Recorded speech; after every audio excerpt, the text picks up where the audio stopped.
Well, drug or alcohol testing in a custody case does occur. The short answer to the question is, can a judge order it? Yes, a judge can order it, because remember what we're dealing with. When we're talking about custody, we're talking about what's in the best interest of the child. We're talking about child safety. Child safety is going to be the focus. So child safety is going to come first, which means if the court suspects that somebody's a drug addict or an alcoholic and there is a child involved, the court is at liberty and in fact probably encouraged to order appropriate testing just to make sure that the child is not going to be exposed to some level of risk. The court can order it on a scheduled basis one time. The court can also order that somebody come in for random testing if it feels the situation requires that. But what do you do if a judge orders that you don't want to go? Well, if you refuse, I don't know that it's necessarily something that the court would hold you in contempt for, so much as the court might say, well, look, you're refusing to do this, therefore I am going to consider that in my custody determination. In other words, the refusal is going to look really bad. It may impact parenting time. It may impact how the court views the time that you do have with your child, whether maybe that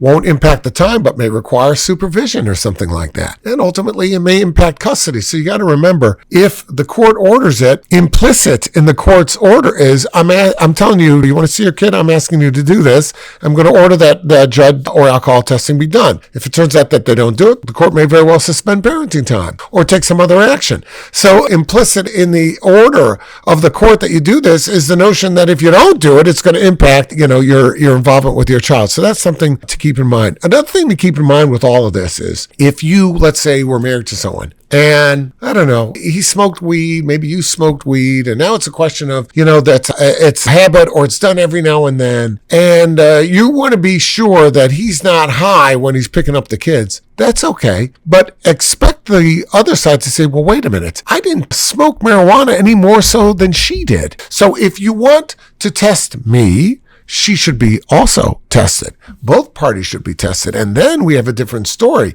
because maybe you don't want to be tested. Maybe you're still going to test positive. Or it might impact things because the court may say, you know what, both of you are high when you're with the kids. Neither one of you is doing what you're supposed to do with respect to these kids. So you got to watch for it. So can the court order it? Yes. Should you ask the court to order it? Perhaps. But bear in mind that if that happens, the court may order you to test also. And you have to be prepared to do that. 248-5888